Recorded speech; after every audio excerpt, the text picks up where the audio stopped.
ಪರಪ್ಪನ ಅಗ್ರಹಾರದಲ್ಲಿ ದರ್ಶನ್ಗೆ ರಾಜ್ಯಾತಿಥ್ಯ ನೀಡಲಾಗ್ತಾ ಇದೆ. ಈ ವಿಚಾರಕ್ಕೆ ಸಂಬಂಧಪಟ್ಟಂತೆ ಗೃಹ ಸಚಿವ ಡಾಕ್ಟರ್ ಜಿ ಪರಮೇಶ್ವರ್ ಭೇಟಿಯಾಗಿದ್ದಾರೆ. ಕಮಿಷನರ್ ದಯಾನಂದ್ ದರ್ಶನ್ ವಿಚಾರವಾಗಿ ಮಹತ್ವದ ಮೀಟಿಂಗ್ ಕೂಡ ಆಗಿದೆ. ಜೈಲು ಬೆಳವಣಿಗೆಗಳ ಬಗ್ಗೆ ಸಮಾಲೋಚನೆಯಾಗಿದ್ದು ಭ್ರಷ್ಟ ಅಧಿಕಾರಿಗಳ ತಲೆದಂಡ ಆಗುತ್ತಾ ಅನ್ನೋದು ಪ್ರಶ್ನೆ. ನಿನ್ನೆ ಒಂದು ಫೋಟೋ ಒಂದು ವಿಡಿಯೋ ದೊಡ್ಡ ಮಟ್ಟದ ಹಲ್ಚಲ್ಗೆ ಕಾರಣ ಆಗಿತ್ತು. ಗೃಹ ಇಲಾಖೆಯ ಅಂಡರ್ಗೆ ಬರುತ್ತೆ, ಹಾಗಾಗಿ ಗೃಹ ಸಚಿವರು ಈ ಬಗ್ಗೆ ಕ್ರಮ ಕೈಗೊಳ್ಳಲೇಬೇಕು ಅನ್ನುವಂಥ ಆಗ್ರಹ ಕೂಡ ಹೆಚ್ಚಾಗಿತ್ತು. ಆ ನಿಟ್ಟಿನಲ್ಲಿ ಕಮಿಷನರ್ ಬಿ ದಯಾನಂದ್ ಅವರು ಭೇಟಿಯಾದರು, ಗೃಹ ಸಚಿವರನ್ನ ಸಮಾಲೋಚನೆ ಆಯಿತು. ಬಟ್ ಈಗ ಪ್ರಶ್ನೆ ಇರೋದು, ಯಾರೆಲ್ಲ ಭ್ರಷ್ಟ ಅಧಿಕಾರಿಗಳಿದ್ದಾರಲ್ಲ, ಯಾರೆಲ್ಲ ಈ ರಾಜ್ಯಾತಿಥ್ಯ ನೀಡುವಲ್ಲಿ ಅಧಿಕಾರಿಗಳು ಶಾಮೀಲಾಗಿದ್ದಾರಲ್ಲ, ಅವರ ತಲೆದಂಡ ಆಗುತ್ತಾ ಅಥವಾ ಗೃಹ ಇಲಾಖೆ ಏನ್ ಕ್ರಮ ಕೈಗೊಳ್ಳುತ್ತೆ ಅನ್ನೋದು ಸದ್ಯ ಇರುವಂತಹ ಪ್ರಶ್ನೆ.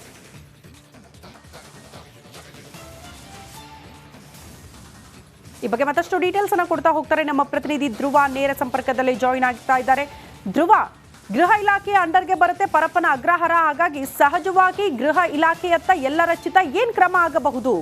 ಇಷ್ಟೆಲ್ಲ ದೊಡ್ಡ ಮಟ್ಟದ ಸದ್ದು ಸುದ್ದಿಗೆ ಕಾರಣ ಆಯಿತು. ಹಲವರಿಗೆ ಇದು ಯಾವ ರೀತಿಯ ಮೆಸೇಜ್ ಕೊಡುತ್ತೆ ಅಂದ್ರೆ, ಏನ್ ಮಾಡಿ ಜೈಲ್ ಪಾಲಾದ್ರೂ ಕೂಡ ದುಡ್ಡಿದ್ರೆ ಆರಾಮಾಗಿರಬಹುದು ಬಿಡಪ್ಪ ಜೈಲಲ್ಲಿ ಅನ್ನುವಂಥ ಸಂದೇಶ ಈ ರೀತಿ ಆಗಬಾರದು. ಹಾಗಾಗಿ ಬಹಳ ನಿರೀಕ್ಷೆ ಇರೋದು ಏನ್ ಕ್ರಮ ಆಗುತ್ತೆ ಅಂತ.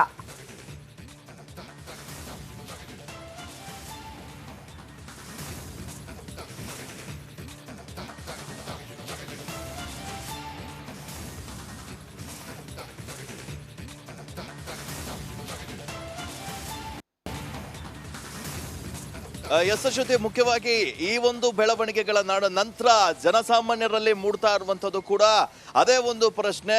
ಜೈಲಿನಲ್ಲಿ ದುಡ್ಡಿದ್ರೆ ಆರಾಮಾಗಿರ್ಬೋದಾ ಎನ್ನುವಂತಹ ಒಂದು ಪ್ರಶ್ನೆ ಜನಸಾಮಾನ್ಯರಲ್ಲಿ ಮೂಡ್ತಾ ಇದೆ. ಇದನ್ನ ಸರಿ ಮಾಡಬೇಕು ಅಂತ ಹೇಳಿದ್ರೆ ಗೃಹ ಸಚಿವ ಡಾಕ್ಟರ್ ಜಿ ಪರಮೇಶ್ವರ್ ಅವರು ಒಂದು ಕಠಿಣ ಕ್ರಮವನ್ನ ಕೈಗೊಳ್ಳಬೇಕು ಅನ್ನುವಂಥ ಒಂದು ಆಗ್ರಹ ಕೂಡ ಕೇಳಿ ಬರ್ತಾ ಇದೆ. ಇದರ ಬೆನ್ನಲ್ಲೇ ದರ್ಶನ್ ಹತ್ಯೆ ಕೇಸ್ನ ತನಿಖೆಯನ್ನ, ದರ್ಶನ್ ಅವರು ಮಾಡಿರುವಂತಹ ಹತ್ಯೆ ಕೇಸ್ನ ತನಿಖೆಯನ್ನ ನಡೆಸ್ತಾ ಇರುವಂತಹ ಬೆಂಗಳೂರು ಸಿಟಿ ಪೊಲೀಸ್ ಕಮಿಷನರ್ ಏನಿದ್ದಾರೆ, ಇದರ ನೇತೃತ್ವವನ್ನ ಕೂಡ ಅವರು ವಹಿಸಿದ್ರು. ಇದರ ಬೆನ್ನಲ್ಲೇ ಈಗ ಗೃಹ ಸಚಿವ ಡಾಕ್ಟರ್ ಜೆ ಪರಮೇಶ್ವರ್ ಅವರನ್ನ ಭೇಟಿ ಮಾಡಿ ಮಹತ್ವದ ಚರ್ಚೆಯನ್ನ ಕೂಡ ನಡೆಸಿದ್ದಾರೆ. ಇದರ ಈ ಎಲ್ಲ ಬೆಳವಣಿಗೆಗಳ ನಡುವೆ ಪರಮೇಶ್ವರ್ ಅವರು ಯಾವೊಂದು ನಿರ್ಧಾರವನ್ನ ಕೈಗೊಳ್ತಾರೆ, ಯಾವ ಅಧಿಕಾರಿಗಳನ್ನ ತಲೆದಂಡ ಮಾಡ್ತಾರೆ, ಭ್ರಷ್ಟ ಅಧಿಕಾರಿಗಳನ್ನ ತಲೆದಂಡ ಮಾಡ್ತಾರಾ ಎನ್ನುವಂತಹ ಒಂದಿಷ್ಟು ಪ್ರಶ್ನೆಗಳು ನಡೀತಾ ಇದ್ದಾವೆ. ಈ ವಿಚಾರಕ್ಕೆ ಸಂಬಂಧಪಟ್ಟ ಹಾಗೆ ನಿನ್ನೆನೆ ಜೈಲಿನ ಡಿಜಿ ಅವರು ಒಂದು ಆದೇಶವನ್ನ ಹೊರಡಿಸಿದ್ದಾರೆ, ಆಂತರಿಕ ತನಿಖೆಯನ್ನ ನಡೆಸಿ ಅಂತ. ಇನ್ನೇನು ಆಂತರಿಕ ತನಿಖೆ ಕೂಡ ಶುರುವಾಗುತ್ತೆ. ಯಾರೆಲ್ಲ ಇದರಲ್ಲಿ ಶಾಮೀಲಾಗಿದ್ದಾರೆ ಅಧಿಕಾರಿಗಳು, ಅವರನ್ನ ತಲೆದಂಡ ಮಾಡುವಂತಹ ಸಾಧ್ಯತೆಗಳು ಸಾಕಷ್ಟು ದಟ್ಟವಾಗಿದ್ದಾವೆ. ಈ ಒಂದು ಬೆಳವಣಿಗೆ ಆದ ನಂತರ ಇಡೀ ಅಧಿಕಾರಿಗಳಿಗೆ, ಗೃಹ ಇಲಾಖೆಗೆ ಮತ್ತೆ ಸರ್ಕಾರಕ್ಕೆ ಬಹುದೊಡ್ಡ ಮಟ್ಟದ ಮುಜುಗರವಾಗಿದೆ. ಈ ಒಂದು ನಿಟ್ಟಿನಲ್ಲಿ ಸರ್ಕಾರ ಮಹತ್ವದ ನಿರ್ಧಾರವನ್ನ ಕೈಗೊಳ್ಳುತ್ತಾ ಅನ್ನುವಂಥ ಒಂದು ಚರ್ಚೆ ಕೂಡ ಎಲ್ಲ ಕಡೆ ಶುರುವಾಗಿರುವಂಥದ್ದು. ಈಗ ಗೃಹ ಸಚಿವ ಡಾಕ್ಟರ್ ಜೆ ಪರಮೇಶ್ವರ್ ಕೂಡ ಹಿರಿಯ ಅಧಿಕಾರಿಗಳ ಜೊತೆ ಚರ್ಚೆಯನ್ನ ನಡೆಸಿ ಡಿಜಿ ಅವರಿಗೆ ಸ್ಪಷ್ಟವಾದ ಸೂಚನೆಯನ್ನ ನೀಡಿದ್ದಾರೆ. ಈ ತರ ಅದಕ್ಕಾಗಿ ಡಿಜಿ ಅವರ ವಿರುದ್ಧ ಗರಂ ಆಗಿರುವಂತಹ ಪರಮೇಶ್ವರ್ ಅವರು ಈ ವಿರುದ್ಧ ಒಂದು ಕ್ರಮವನ್ನ ಕೈಗೊಳ್ಳಿ ನೀವು ಎನ್ನುವಂತ ಒಂದು ಸೂಚನೆಯನ್ನ ಕೂಡ ನೀಡಿದ್ದಾರೆ. ಶ್ರುತಿ, ಓಕೆ ಧ್ರುವ, ಈಗ ಪ್ರಶ್ನೆ ಇರೋದು ನಟ ದರ್ಶನ್ ಅವರನ್ನ ಕೂಡ ಬೇರೆಡೆಗೆ ಶಿಫ್ಟ್ ಮಾಡಲಾಗುತ್ತೆ ಅಂತ ಹೇಳಲಾಗ್ತಾ ಇದೆ. ಸೊ ಆ ನಿಟ್ಟಿನಲ್ಲಿ ಏನಾದರೂ ಕ್ರಮ ಆಗುತ್ತಾ? ಆ ಬೆಳವಣಿಗೆ ಯಾವಾಗ ಆಗಬಹುದು? ಯಾವ ರೀತಿ ಆಗಿರುತ್ತೆ ಅಂತ ಪ್ರೋಸೆಸ್?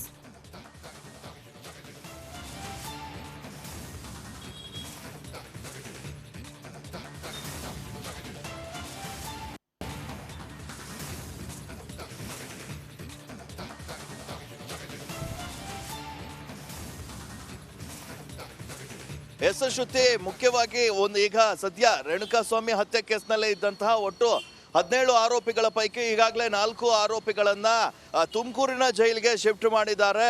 ಇದಾದ ನಂತರ ಈಗ ದರ್ಶನ್ ಅವರು ಈಗ ರೌಡಿಗಳ ಜೊತೆ ಬೆರಿತಾ ಇರುವಂತಹ ಫೋಟೋಗಳು, ವಿಡಿಯೋಗಳು ವೈರಲ್ ಆಗ್ತಾ ಇದ್ದ ಹಾಗೆ ಈಗ ದರ್ಶನ್ ಅವರನ್ನ ಕೂಡ ಬೇರೆ ಜೈಲಿಗೆ ಶಿಫ್ಟ್ ಮಾಡ್ತಾರಾ ಎನ್ನುವಂತಹ ಪ್ರಶ್ನೆ ಕೂಡ ಈಗ ಮೂಡ್ತಾ ಇದೆ. ಈ ನಿಟ್ಟಿನಲ್ಲಿ ಕೂಡ ಅಧಿಕಾರಿಗಳು ಚರ್ಚೆಯನ್ನ ನಡೆಸ್ತಾ ಇದ್ದಾರೆ. ಬೇರೆ ಅಂದ್ರೆ ಈ ಬೆಂಗಳೂರು ಅಲ್ಲದೆ ಬೇರೆ ಜೈಲಿಗೆ ದರ್ಶನ್ ಅವರನ್ನ ಶಿಫ್ಟ್ ಮಾಡುವಂತಹ ಸಾಧ್ಯತೆಗಳು ಬಹಳಷ್ಟು ದಟ್ಟವಾಗಿರುವಂತದ್ದು. ಮುಖ್ಯವಾಗಿ ಇವರು ನೀಡುವಂತಹ ಕಾರಣ ಇದೆ, ಇವರು ಇಲ್ಲಿ ಅಂದ್ರೆ ಈ ಒಂದು ನಾವು ಆರೋಪದಲ್ಲಿ ಇವರನ್ನ ಪರಪ್ಪನ ಅಗ್ರಹಾರದಲ್ಲೇ ಬಿಟ್ಟಿದ್ವಿ, ಆದ್ರೆ ಇಲ್ಲಿ ಈಗ ನಟೋರಿಯಸ್ ರೌಡಿ ಶೀಟರ್ಗಳ ಜೊತೆ ಸೇರ್ಕೊಂಡಿದ್ದಾರೆ. ಇದಕ್ಕೆ ಸಾಕ್ಷಿ ಎಂಬಂತೆ ಫೋಟೋ, ವಿಡಿಯೋ ಕಾಲ್ ಮಾಡ್ತಾ ಇರುವಂತದ್ದು ಕೂಡ ಸಿಕ್ಕಾಗಿದೆ. ಹೀಗಾಗಿ ತನಿಖಾಧಿಕಾರಿಗಳು ಅವರನ್ನ ಬೇರೆ ಜೈಲಿಗೆ ಶಿಫ್ಟ್ ಮಾಡಿ ಅನ್ನುವಂತ ಮನವಿಯನ್ನ ಕೂಡ ಸಲ್ಲಿಸುವ ಸಾಧ್ಯತೆ ಇರುತ್ತೆ. ಹೀಗಾಗಿ ದರ್ಶನ್ ಅವರು ಇನ್ನೇನು 2-3 ದಿವಸದಲ್ಲಿ ಶಿಫ್ಟ್ ಆಗುವಂತ ಚಾನ್ಸಸ್ಗಳು ಬಹಳಷ್ಟು ಇದ್ದಾವೆ. ಹೀಗಾಗಿ ಬೆಂಗಳೂರಿನಿಂದ ರಾಮನಗರ ಜೈಲ್ ಇರ್ಬೋದು ಅಥವಾ ತುಮಕೂರು ಜೈಲ್ ಇರ್ಬೋದು, ಬೇರೆ ಜಿಲ್ಲೆಯ ಜೈಲ್ಗಳಿಗೆ ದರ್ಶನ್ ಅವರನ್ನ ಶಿಫ್ಟ್ ಮಾಡುವಂತಹ ಸಾಧ್ಯತೆಗಳು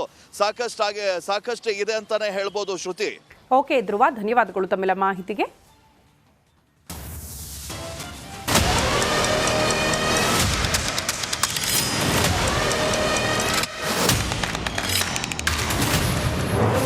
ಜೈಲಲ್ಲಿದ್ರೂ ಕಡಿಮೆಯಾಗದ ದರ್ಶನ್ ಗತ್ತು. ಆರೋಪಿಯನ್ನ ಬೇರೆಡೆ ಶಿಫ್ಟ್ಗೆ ನಡೆದಿದ್ಯಾ ಪ್ಲಾನ್? ಪರಪ್ಪನ ಅಗ್ರಹಾರದಲ್ಲಿ ರೇಣುಕಾಸ್ವಾಮಿ ಕೊಲೆ ಕೇಸ್ನ 13 ಆರೋಪಿಗಳು ಕಂಬಿ ಎಣಿಸ್ತಾ ಇದ್ದಾರೆ. ಉಳಿದ 4 ತುಮಕೂರು ಜೈಲಿನಲ್ಲಿ ಇರಿಸಿದ್ದಾರೆ.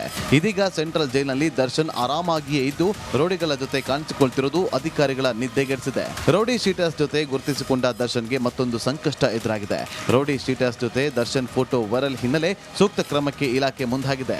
ಕೇವಲ ಜೈಲು ಅಧಿಕಾರಿಗಳ ವಿರುದ್ಧ ಕ್ರಮ ಕೈಗೊಳ್ಳುವುದು ಮಾತ್ರವಲ್ಲ, ಕೆಲವೇ ದಿನಗಳಲ್ಲಿ ಆರೋಪಿಗಳ ಕಮಾನು ಎತ್ತಲಿಕ್ಕೆ ಕಾರಾಗೃಹ ಇಲಾಖೆ ಅಧಿಕಾರಿಗಳು ನಿರ್ಧಾರ ಮಾಡಿದ್ದಾರೆ. ಕಮಾನು ಅಂದರೆ ಬೇರೆ ಜೈಲುಗಳಿಗೆ ಆರೋಪಿಗಳನ್ನು ಶಿಫ್ಟ್ ಮಾಡಲು ಜೈಲು ಅಧಿಕಾರಿಗಳು ನಿರ್ಧಾರ ಮಾಡಿದ್ದಾರೆ. ರೇಣುಕಾಸ್ವಾಮಿ ಹತ್ಯೆ ಕೇಸ್ನಲ್ಲಿ ಕೇಶವ್, ಕಾರ್ತಿಕ್, ನಿಖಿಲ್, ನಾಯಕ್ ತುಮಕೂರು ಜೈಲಿಗೆ ಕಮಾನು ಅಂತಲಾಗಿತ್ತು. ಸದ್ಯ ದರ್ಶನ್ ಜೊತೆಗೆ ವಿಲ್ಸನ್ ಗಾರ್ಡನ್ ನಾಗ ಹಾಗೂ ಕುಳ್ಳಾಸಿನ ಒಡನಾಡಿ ಹೆಚ್ಚಾಗಿದ್ದು, ಹೀಗಾಗಿ ಬೇರೆ ಬೇರೆ ಜೈಲಿಗೆ ಕಮಾನು ಎತ್ತಲಿಕ್ಕೆ ಸಿದ್ಧತೆ ನಡೆಸಲಾಗ್ತಾ ಇದೆ ಎನ್ನಲಾಗಿದೆ. ಇಲ್ಲದಿದ್ದರೆ ರೌಡಿ ಶೀಟರ್ಗಳ ಜೊತೆ ದರ್ಶನ್ ಒಡನಾಟ ಹೀಗೆ ಮುಂದುವರೆದರೆ ಮುಂದಿನ ದಿನಗಳಲ್ಲಿ ಅಪಾಯ ಎದುರಾಗುವ ಸಾಧ್ಯತೆ ಇದೆ. ಹೀಗಾಗಿ ಈಗಲೇ ಇದಕ್ಕೆ ಬ್ರೇಕ್ ಹಾಕೋದಕ್ಕೆ ಅಧಿಕಾರಿಗಳು ಮುಂದಾಗಿದ್ದಾರೆ. ಧ್ರುವರಾಜ್, ರಿಪಬ್ಲಿಕ್ ಕನ್ನಡ, ಬೆಂಗಳೂರು. ನಮಸ್ಕಾರ, ಕರ್ನಾಟಕ ಪ್ರೈಮ್ ಟೈಮ್ಗೆ ಸ್ವಾಗತ. ನಾನು ಜಯಪ್ರಕಾಶ್ ಶೆಟ್ಟಿ. ಇಡೀ ಕರ್ನಾಡು ಇವತ್ತು ರೆಬೆಲ್ ಆಗಿ ನಿಂತಿದೆ. ಈ ಹಗರಣಗಳನ್ನು ಸದನದಲ್ಲಿ ಪ್ರಸ್ತಾಪ ಮಾಡಲು ಕೂಡ ಕಾಂಗ್ರೆಸ್ ಹಿಂದೇಟು ಹಾಕಿದ್ದೇಕೆ? ನಿಮ್ಗೆ ಸಂಬಳ ಅದಕ್ಕೆ, ನಿಮಗೆ ವಾಹನ ಅದಕ್ಕೆ, ನಿಮಗೆ ವೆಪನ್ ಅದಕ್ಕೆ, ನೀವು ಅದನ್ನು ಸೆರೆ ಹಿಡಿಬೇಕಾಗಿತ್ತು. ನೀವು ವಿದ್ಯುತ್ ಬರ ಇದೆ ಅಂತ ಹೇಳ್ತಾ ಇದ್ದೀರಿ, ಎಲ್ಲಿ ಬರ ಇದೆ ನೀವು ಹೇಳಬೇಕು. ಪಾಕಿಸ್ತಾನ್ ಆಕ್ಯುಪೈಡ್ ಕಾಶ್ಮೀರ್ ಅದು ಎಂದೆಂದಿಗೂ ನಮ್ಮದು. 40 ಮೆಷಿನ್ಗಳು ತಂದಿತ್ತು ನೋಟ್ ಎಣಿಸುವುದಕ್ಕೆ, ಅದೇ ಹಾಳಾಯಿತು. ಮಥುರಾದ ಗಲಾಟೆ ಇದೆಯಲ್ಲ, ಅದು ಸ್ಥಳೀಯವಾಗಿ ಕೂತು ಪರಿಹರಿಸಬಹುದಾದಂಥ ಕಾನೂನಿದೆ. ಗ್ಯಾರಂಟಿ ಯೋಜನೆಯಿಂದ ನಷ್ಟ ಆಗಿದೆ, ಲಾಭ ಆಗಿದೆ, ದಯವಿಟ್ಟು ಹೇಳಿ.